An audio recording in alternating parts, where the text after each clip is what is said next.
প্রিয় দর্শক, এই ভিডিওতে আপনারা জানতে পারবেন পবিত্র ঈদ উল ফিতরের 2 রাকাত ওয়াজিব নামাজ কিভাবে পড়তে হয়, কিভাবে নিয়ত করবেন, কোন সূরা দিয়ে এই নামাজ পড়বেন।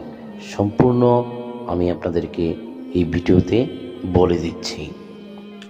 সম্মানিত প্রিয় দর্শক, ঈদ উল ফিতরের নামাজের জন্য আপনাকে অবশ্যই ঈদগাহে যেতে হবে।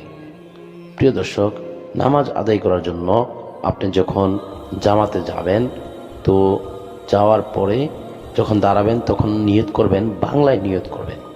অর্থাৎ আপনি যেই ভাষায় কথা বলেন ওই ভাষায় নিয়ত করাই হলো উত্তম।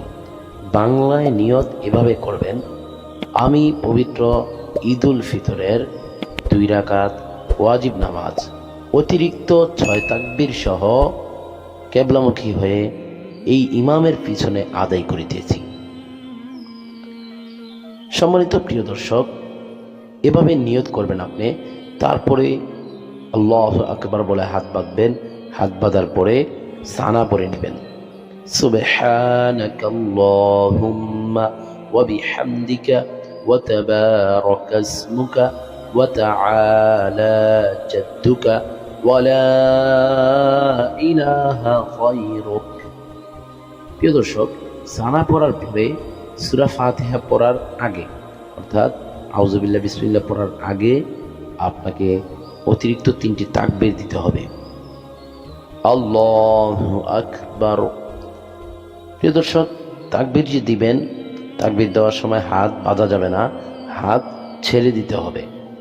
আমি আবারও দেখাচ্ছি 3টি তাকবীর কিভাবে দিবেন। হাত বাঁধবেন না, হাত ছেড়ে দিবেন।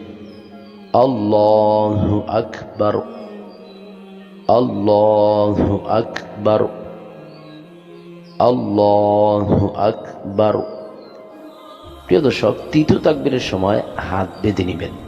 তারপর আউযুবিল্লাহ বিসমিল্লাহ পড়ে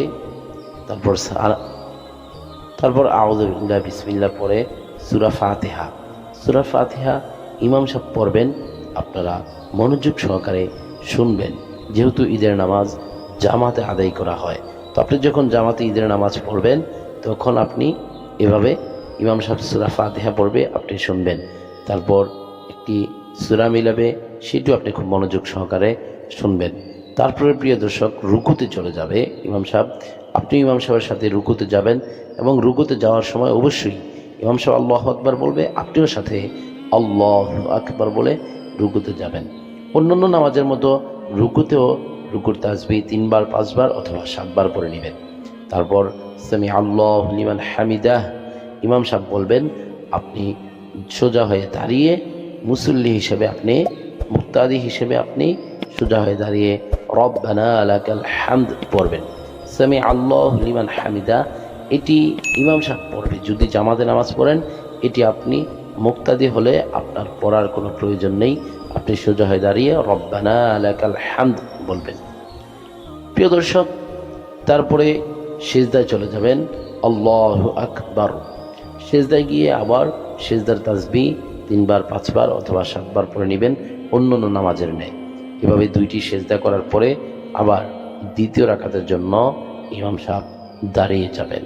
প্রিয় দর্শক, দ্বিতীয় রাকাতে দাঁড়িয়ে ইমাম সাহেব সানা পড়বেন না। সানা না পড়েই আউযুবিল্লাহ বিসমিল্লাহ পড়ে সূরা ফাতিহা পড়বেন। সূরা ফাতিহার পরে একটি সূরা মিলাবেন। একটি সূরা মিলানোর পরে আপনি আবার অতিরিক্ত 3টি তাকবীর দিতে হবে। তো প্রিয় দর্শক, রুকুতে যাওয়ার আগে এই 3টি তাকবীর আবারও দিতে হবে, অতিরিক্ত 3টি তাকবীর। খেয়াল করুন এই তাকবীরগুলো কিভাবে দিবেন। আল্লাহু আকবার। আবারও বলে নিচ্ছি, এই তাকবীরের সময় হাত ছেড়ে দিতে হবে, হাত বাঁধা যাবে না। আমি আবারও দেখিয়ে দিচ্ছি 3টি তাকবীর কিভাবে দিবেন। আল্লাহু আকবার, আল্লাহু আকবার, আল্লাহু আকবার। চতুর্থ তাকবীরের সময় রুকুতে চলে যাবেন, আল্লাহু আকবার। প্রিয় দর্শক, রুকুতে গিয়ে আবারও রুকুর তাসবিহ 3 বার 5 বার অথবা 7 বার পড়ে নেবেন। এভাবে প্রথম রাকাতের ন্যায় রুকু থেকে সোজা হয়ে দাঁড়িয়ে রব্বানা লাকাল হামদ, তারপরে আবার সিজদায় গিয়ে সিজদার তাসবিহ এভাবে পড়ে তারপর শেষ বৈঠকে বসে অন্য নামাজের মতো তাশাহুদ, দুরূদ শরীফ, দোয়ায়ে মাসুরা পড়ে নেবেন। প্রিয় দর্শক, আশা করি বুঝতে পেরেছেন। আল্লাহ তাআলা আমাদের সবাইকে ঈদ উল ফিতরের নামাজ সুন্দরভাবে আদায় করার তৌফিক দান করুক। প্রিয় দর্শক, অনেকেই এমন করেন 2 রাকাত নামাজ পড়ার পরে খুতবা না শুনে বাড়িতে চলে যান। অবশ্যই আপনারা খুতবা শুনবেন নামাজের